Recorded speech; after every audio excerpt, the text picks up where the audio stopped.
नमस्कार. डॉक्टर्स किचनमध्ये आपलं स्वागत. आज आपण जी रेसिपी बघणार आहोत ती फायबरने भरपूर आणि प्रोटीनयुक्त अशी दाल पालक. तर यासाठी आपण एक जोडी पालक घेतलेला आहे. मी इथं देशी पालक घेतलेला आहे बघा, किंचितशी मुळं लाल आहेत. तुम्ही कोणताही उपलब्ध असेल तो पालक घेऊ शकता आणि तो मिठाच्या पाण्यामध्ये भिजत घालून एक अर्धा तास आपण निथळून घेऊन पुन्हा मग चिरून घ्यायचा आहे. शक्यतो हिरव्या पालेभाज्या अगोदर चिरू नये, कारण त्यातील जीवनसत्व निघून जातात. धुवून मगच तो चिरून घ्यावा.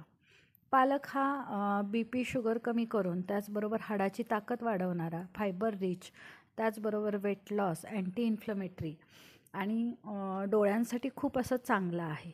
तर पालक करण्यासाठी आपण इथं 4 चमचे मूग डाळ भिजत घातली आहे.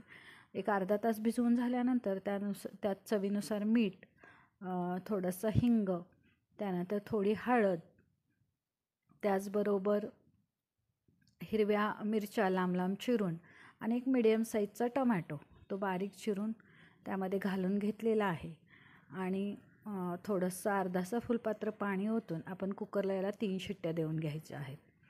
पालकमध्ये विटॅमिन A, K, त्याचबरोबर C, त्याचबरोबर कॅल्शियम, मॅग्नेशियम आणि पोटॅशियम भरपूर प्रमाणामध्ये असल्यामुळे तो शरीरासाठी अतिशय उत्तम आहे. आपल्या कुकरच्या 4 शिट्ट्या झाल्यानंतर भांड्यामध्ये थोडं तेल टाकून मी त्यात मोहरी आणि जिऱ्याची फोडणी देऊन मोठा लसूण थोडा ठेचून घेतलेला आहे, त्याचबरोबर आलं आणि कढीपत्ता यांची फोडणी दिलेली आहे. त्यानंतर बारीक चिरलेला एक मिडियम साईज कांदा तोही यामध्ये चांगला भाजून घेतलेला आहे. कांदा चांगला भाजत आल्यानंतर त्यामध्ये एक मिडियम साईजचा टोमॅटो तोही बारीक चिरून टाकून घ्यायचा आहे. थोडंसं कोल्हापुरी लाल तिखट मी इथं टाकलेलं आहे.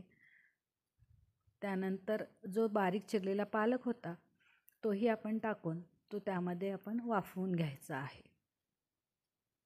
पालक थोडासा चवीला असा कषाय रसात्मक किंवा तुरट असा असतो.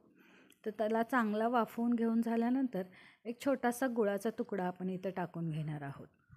त्याचबरोबर थोडंसं मीठ आपण घालून घेणार आहोत आणि जे डाळ वगैरे उकळून आपण घेतलेलं होतं कुकरला ते यामध्ये घालून घेऊन आपल्याला गरजेनुसार तो घट्टपणा, आपल्याला घट्ट पातळ कशी आमटी हवी आहे त्यानुसार आपण गरम पाणी यात ओतून घेऊन उकळी द्यायची आहे.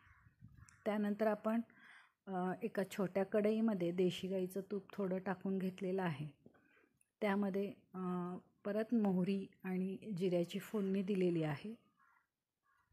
त्याचबरोबर इथं एक लाल मिरची मी वापरलेली आहे आणि इथं ओले खोबऱ्याचे काप पण मी एक मूठभर घालून घेतलेले आहेत, किंवा तुम्ही शेंगदाणेसुद्धा घालू शकता.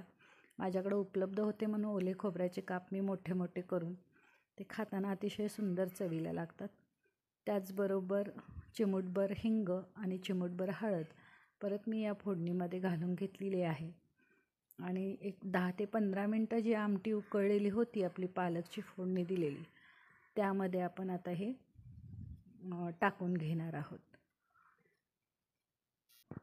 ही फोडणी टाकून घेतल्यानंतर एक 2 ते 3 मिनटं उकळी देऊन आपला दाल पालक अगदी चविष्ट अशी ही पावसाळी रेसिपी आपली तयार आहे. ही आपण भातासोबत किंवा भाजीसोबत खाऊ शकतो, किंवा जी डाएटवर लोक आहेत हे असंच एक बाऊल दाल पालक खाऊ शकतात, कारण हे परफेक्ट कॉम्बिनेशन कसं आहे, फायबर्सही आहेत, प्रोटीन आणि आयर्न यांचं परफेक्ट कॉम्बिनेशन असं हे दाल पालकचं होतं. आपण इथं कोथिंबीरही टाकून घेतलेली आहे आणि आपण ही दाल पालकची रेसिपी तयार आहे.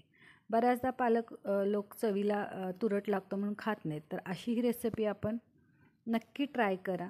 कशी वाटली ती कमेंट करा आणि डॉक्टर्स किचनला जास्तीत जास्त लोकांनी लाईक, शेअर आणि सबस्क्राईब करा. धन्यवाद.